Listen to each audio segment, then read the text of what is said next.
Hello dear student, कैसे हो बच्चों? एकदम first class. I am mister GD sir from Modulus Classes standard 11 subject physics chapter number 12 thermodynamics lecture number 6। Previous lecture में we were discuss about a heat engine, refrigerator and heat pump and also we have derived an equation for efficiency of heat engine and coefficient of performance of heat pump and and refrigerator. Clear? आज हम लोग discuss करने वाले हैं कि first law of thermodynamics है वो क्यों इनकम्प्लीट है, ठीक है ना, वो कंप्लीट क्यों शो नहीं कर रहा, वो हम लोग डिस्कस करेंगे। और जो रिस्ट्रिक्शन है फर्स्ट लॉ ऑफ थर्मोडायनेमिक्स में उसको हम लोग कैसे देखेंगे, किस तरीके से, वो हम लोग देखेंगे बाद में सेकंड लॉ ऑफ थर्मोडायनेमिक्स में, ठीक है। अब according to first law of thermodynamics क्या है? अकॉर्डिंग टू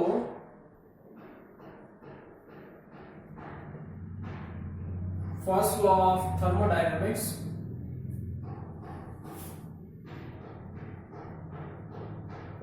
क्या है? Whatever heat supply to a system, it is equal to change in internal energy plus work done by a system. ये हो गया फर्स्ट लॉ ऑफ, मतलब कि एक टाइप जो एनर्जी है वो अनदर टाइप ऑफ एनर्जी में कन्वर्ट हो रही है। इट मींस के it's also obey energy conservation law, जिसको हम लोग ये इस तरीके से भी बोल सकते हैं। First law of thermodynamics means कि एनर्जी कंजर्वेशन लॉ।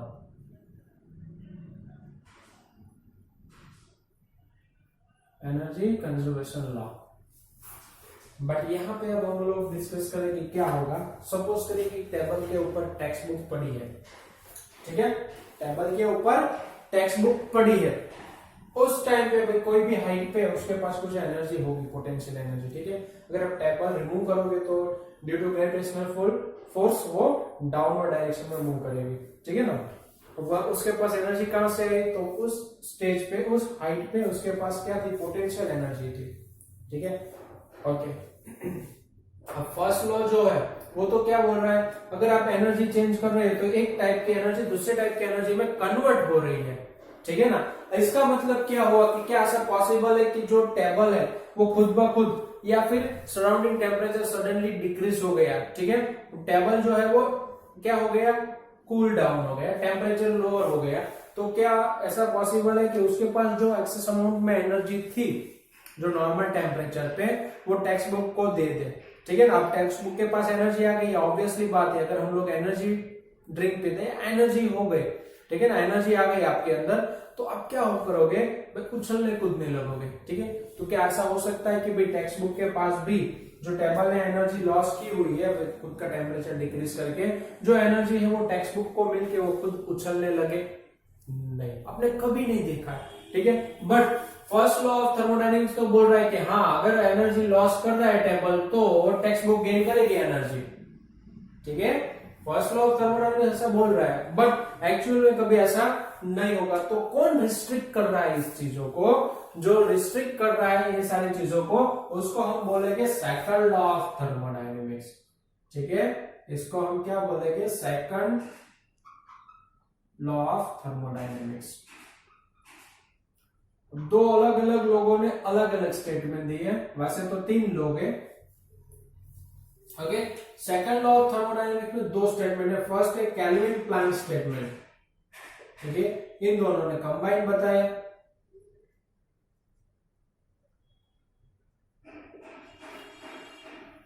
ओके। क्या? No process possible whose result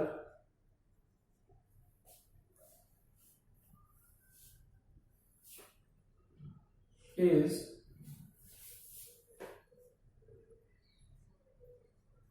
heat absorbed by system is completed converted into work। ठीक है, केल्विन प्लैंक ऐसा बता रहे हैं कि ऐसी कोई प्रोसेस पॉसिबल ही नहीं है कि जिसमें कोई ऐसी सिस्टम डेवलप कर सके कि जो कंप्लीट हीट को, जो हीट जितनी भी एब्जॉर्ब कर रहा है system, completely converted into work, वैसा पॉसिबल नहीं है। ठीक है, क्लियर, समझ में आया? इसका मतलब क्या हुआ कि एफिशिएंसी जो है, जो एफिशिएंसी है वो 100% पॉसिबल नहीं है। It means efficiency of heat engine does not equal to 100%, या फिर बोल सकते हैं कि efficiency does not equal to 1। Clear? Now the second statement, process statement.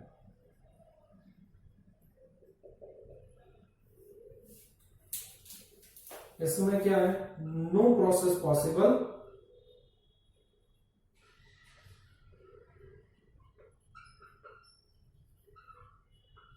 whose result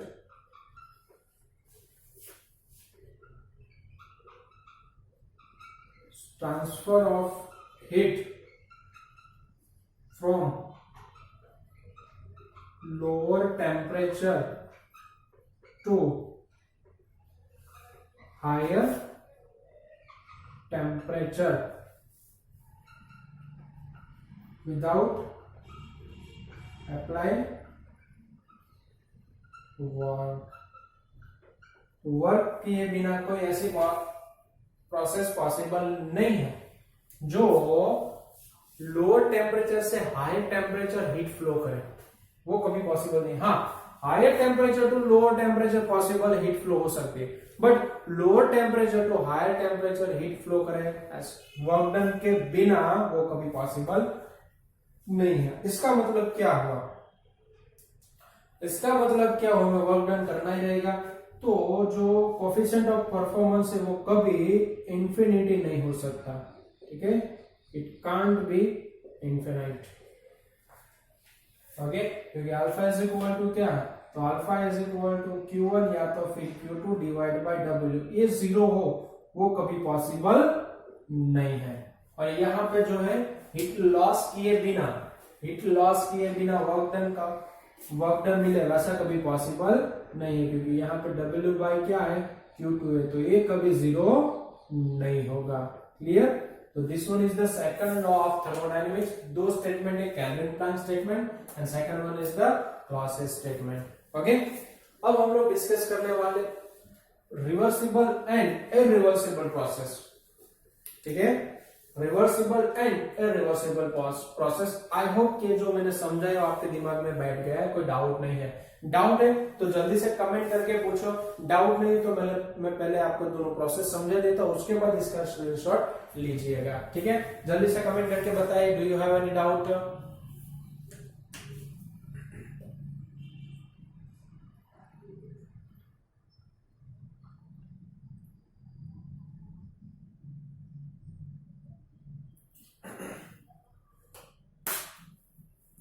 clear? चलिए फिर आगे बढ़ते हैं। रिवर्सिबल प्रोसेस क्या है?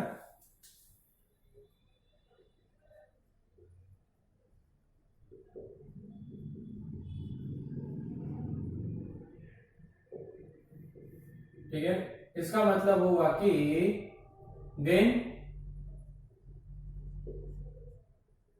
इनिशियल स्टेट, ठीक है, वापस गेन करना इनिशियल स्टेट, तो हो गई रिवर्सिबल प्रोसेस।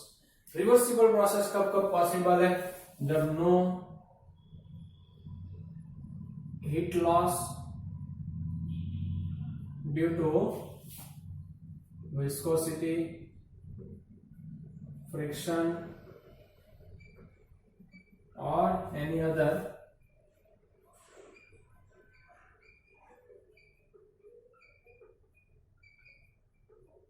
Dissipative process. ठीक है, हीट लॉस ना हो।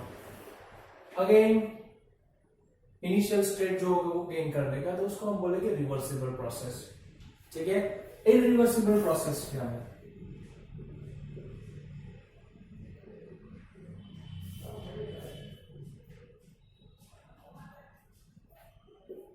irreversible process, a process in which there is no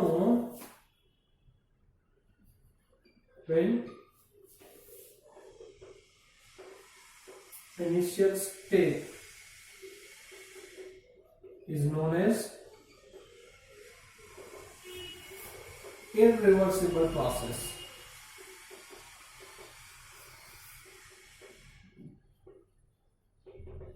चाहिए? ओके, फॉर एग्जाम्पल इसमें इसमें क्यों होगा? Just because of dissipative process होगी, ठीक है? क्यों होगी? ड्यू टू फ्रिक्शन, ठीक है, और ड्यू टू विस्कोसिटी, ठीक है? या तो फिर हम लोग बोल सकते हैं कि ये continuous non equilibrium process show करे, या तो डिसिपेटिव प्रोसेस या कोई भी फ्रिक्शन, विस्कोसिटी, कुछ इस प्रोसेस के फॉर्म में एनर्जी लॉस हो, ठीक है ना? एनर्जी जब लॉस होगी तब इरिवर्सिबल प्रोसेस होगी, ठीक है? यहां पे क्या होगा? Energy loss, but here there is no energy loss. Okay, तो इनिशियल स्टेट पर गेन कर लेंगे, बट इस प्रोसेस में पॉसिबल नहीं है। क्यों नहीं possible? Just because of friction, viscosity and non equilibrium state gain करेंगे हर टाइम, ठीक है? मतलब कि इसको हम बोल सकते हैं कि एक पीक प्रोसेस होगी,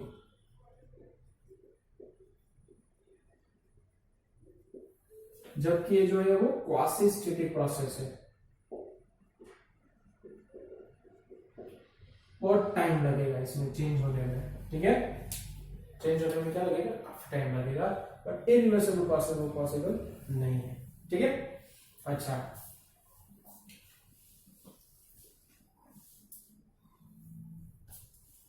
फॉर एग्जांपल लेते हैं हम लोग। सपोज करिए कि मैंने वैसल में मिल्क उबालने के लिए रख दिया, ठीक है ना? इसको मैं हीट कर रहा हूं, अंदर मिल्क है, ठीक है? चलिए, हीट में कर रहा हूं with the help of burner. फिर इसको मैंने साइड में रख दिया, ठीक है? इसमें से क्या भाई स्टीम निकल रही होगी, सराउंडिंग टेम्परेचर लोअर है, तो इसने क्या कर दिया? अपनी हीट जो थी वो लॉस कर दिया। After some time it is cool down, okay, और ठंडा हो गया है। कैसा पॉसिबल है? इसने जो एनर्जी किसी को दी थी, किसको दी? एनवायरमेंट को। एनवायरमेंट के पास से एनर्जी वापस गेन कर ले और खुद से, मैं बर्नर नहीं दे रहा हूं, खुद से वो दोबारा उबलने लगे, ठीक है? दोबारा हीट अप हो जाए, वैसा कभी पॉसिबल नहीं है। तो वो चीज आती है यहाँ पे इरिवर्सिबल प्रोसेस में।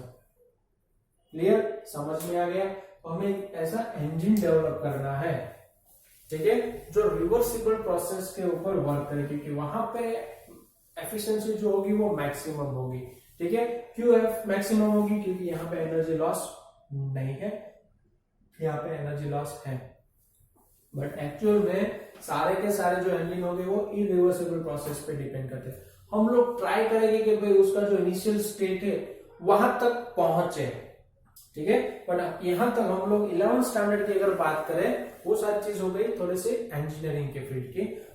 11th स्टैंडर्ड की अगर बात करें हम लोग, तो हम लोग सिर्फ देखेंगे भाई एक टाइप की साइकिल दी हुई है, उसी के ऊपर स्टडी करने वाले हैं, और वो साइकिल जो है वो रिवर्सिबल साइकिल है, मतलब कि वहां पे किसी टाइप की एनर्जी लॉस नहीं होगा, तो उसको हम आइडियल साइकिल भी बोलेंगे, और उसी का एफिशिएंसी जो होगी वो मैक्सिमम होगी।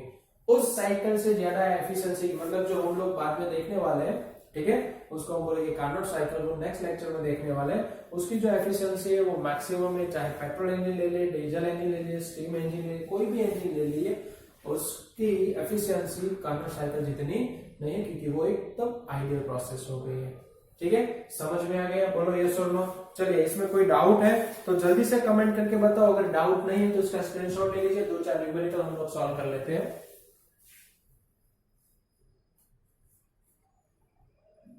क्लियर? चलिए फिर न्यूमेरिकल सॉल्व करते हैं। आई होप कि एकदम सारी चीज क्लियर हो चुकी है।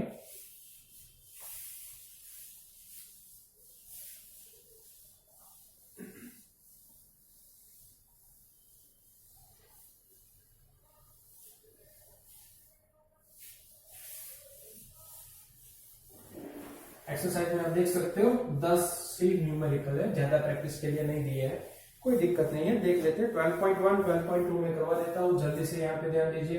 अच्छा, एक्सरसाइज 12.1 में क्या दिया हुआ है? 12.1 में दिया हुआ है कि गीजर के हेल्प से हम लोग पानी को उबाल रहे हैं, ठीक है ना। तो mass flow rate, sorry mass flow rate नहीं दिया है, वॉल्यूम फ्लो रेट दिया हुआ है, ठीक है।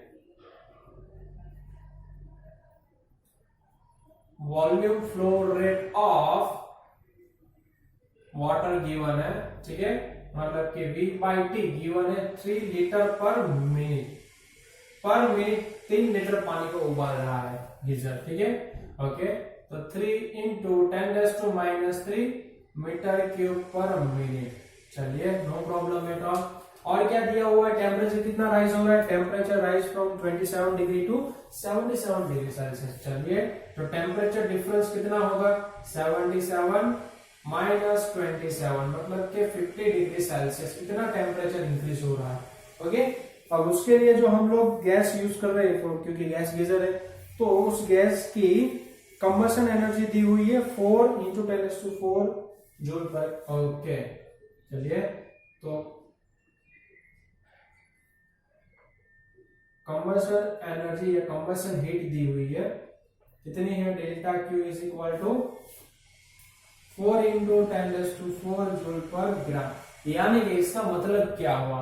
इसका मतलब हुआ कि अगर मान लीजिए 1 ग्राम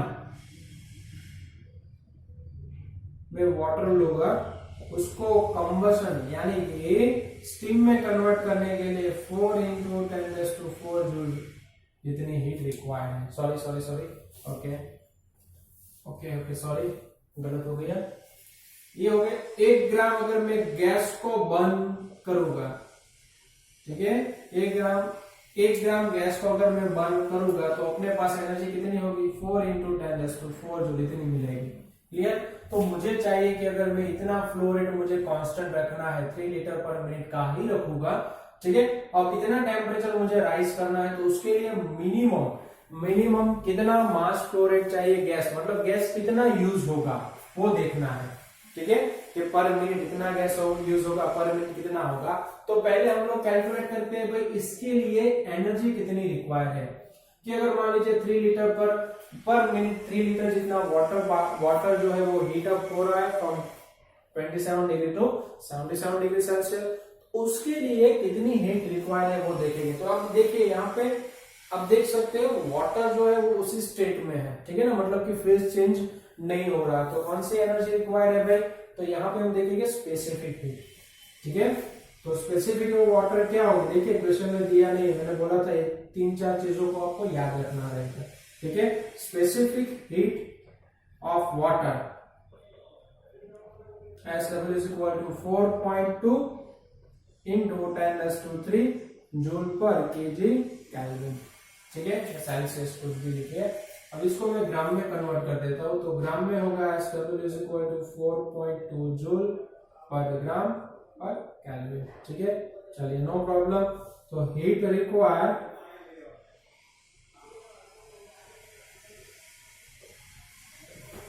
to raise temperature of water, ठीक है। तो delta Q is equal to क्या? Mass of water into specific temperature rise, delta temperature mass of water तो दिया नहीं है, वॉल्यूम है, but we know the density of water क्या है? 10⁻³ kg per meter cube. Okay, just multiply it with volume, ठीक है। तो पर मिनट कितना मास फ्लो होगा? तो मास फ्लो होगा rho into V/T into SW into delta T। चलिए, सारी वैल्यू पुट कर दीजिए। रो है 10⁻³ दिस वन इज 3 × 10⁻³ -3 पर मिनट है, तो मैं मान के चलता हूँ पर मिनट में कैलकुलेट कर रहा हूँ। इंटू ये हो गया 4.2 इंटू 50, ठीक है, कट गया। तो जितना भी आंसर आएगा आप लोग देख सकते हो, जूल पर मिनट मुझे इतनी एनर्जी रिक्वायर है, ठीक है, मतलब इतनी हीट रिक्वायर है पर मिनट, क्लियर। बट मुझे कितना, यहाँ पे मिनट नहीं दिया हुआ है, 1 ग्राम गैस बर्न होगा तो अपने पास इतनी एनर्जी, तो इसके लिए कितना होगा, फॉर कितना होगा भाई, ये हो जाएगा 42 इंटू 5 यानी कि 5 10 5 20 210 इंटू 6 0 3 630 जूल पर मिनट। चलिए, इतनी एनर्जी रिक्वायर है, ठीक है, ओके। ये दिया हुआ है जूल पर ग्राम, तो कम हो गया फिर तो।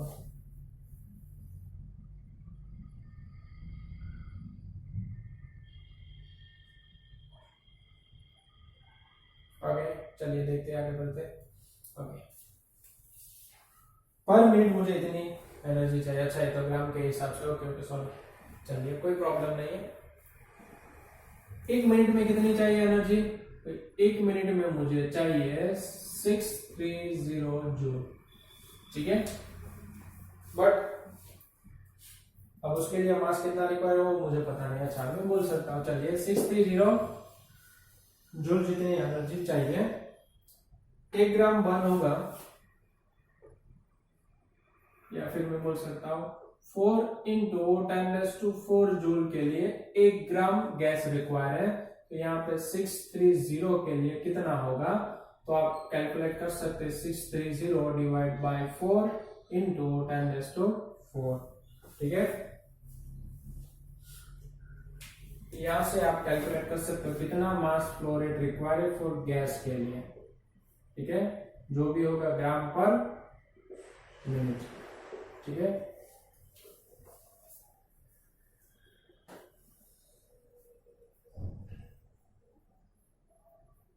अच्छा, 1 मिनट और गलती हो गई है, ये 4.2 इन जूल है, और यहाँ पे हमने किलोग्राम केजी में लिया हुआ है, तो इंटू 10⁻³ होगा, सॉरी इंटू 10⁻³, तो यहाँ पे होगा 10⁻³ इंटू 10⁻³, जब में 50.75 ग्राम पर मिनट इतना रिक्वायर रहेगा।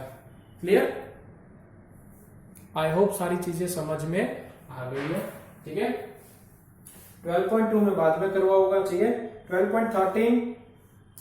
12.13 होमवर्क में रहेगा, सॉरी 12.3 इन होमवर्क।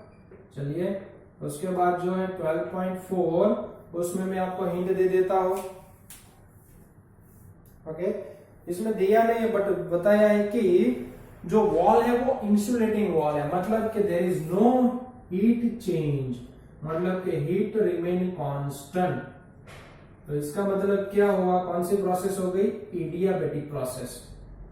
कौन सी प्रोसेस हो गई, एडियाबेटिक प्रोसेस, ठीक है। एडियाबेटिक प्रोसेस कब होगा, जब Pv raise to gamma is equal to constant होगा, यानी कि P1 V1 raise to gamma is equal to P2 V2 raise to gamma, ठीक है। वॉल्यूम चेंज हो गया, दिया हुआ है कि प्रेशर कितना चेंज होगा वो आपको बताना है, तो इस फॉर्मूला से आप बता सकते हो, ठीक है। 12.5 भी होमवर्क में एकदम इजी है, on base of first law of thermodynamics, ठीक है। पहले अप्लाई करिए, delta Q is equal to delta U plus W, जो भी प्रोसेस दी है, शायद कांस्टेंट वॉल्यूम प्रोसेस है, यानी कि डेल्टा W या W इज इक्वल टू 0।